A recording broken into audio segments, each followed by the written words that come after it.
Medieval II Total War combines strategic warfare on an epic scale and spectacular real-time battles fought on massive, realistic battlefields. Medieval II's grand campaign spans 5 centuries of medieval war and challenges you to take control of one of 17 great kingdoms and lead them to total domination. You will use diplomacy, espionage, trade, religion, and military might. This is an age of darkness. This is Total War.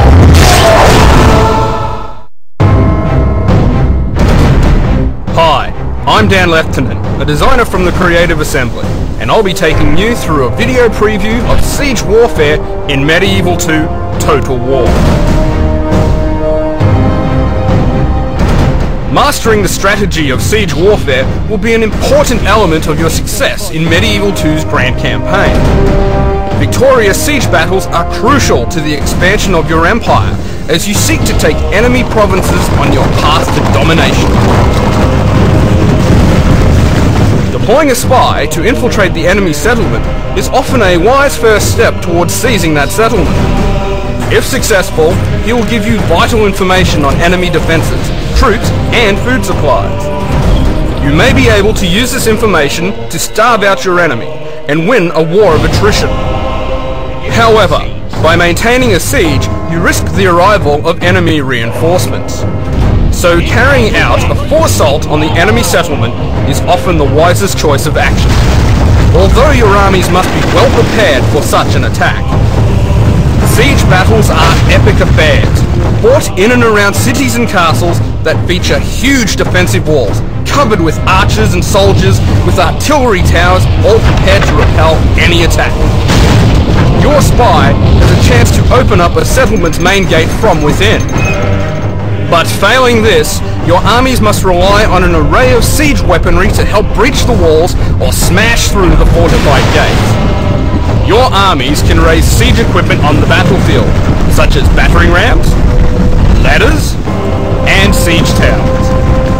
Early on in the campaign, you can also construct artillery to threaten enemy walls, like ballistas, catapults, and later, powerful trebuchets, which can prove effective at penetrating the walls of an enemy stronghold if protected from enemy fire.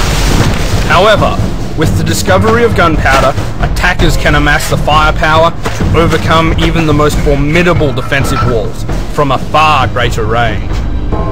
Mortars, cannons, and the monster bombard will change the face of your siege warfare. But even with such considerable weapons, the huge castles of the day present a massive challenge to any attacker. Seizing a mighty fortress will mean breaching up to 3 sets of castle walls, whilst under murderous fire. Attackers will have to plan carefully and consider sparing units and siege weaponry for each wave of attack. Meanwhile, defenders must choose whether to forfeit their defenses and sally out to do battle in open terrain, or hold their ground whilst choosing the right time to fall back to the protection of the inner walls. Eventually, the attackers must be beaten back and forced into retreat, or the brave defense will come to an end in a bitter, last-ditch battle deep within the castle grounds. These tactics and strategies of siege warfare must be mastered if you are to expand your kingdom and hold off any invading enemies at your gates. That concludes our preview of sieges in Medieval II. Join us again as we continue to examine the strategies of the battlefield and the features of the campaign game in Medieval II Total War.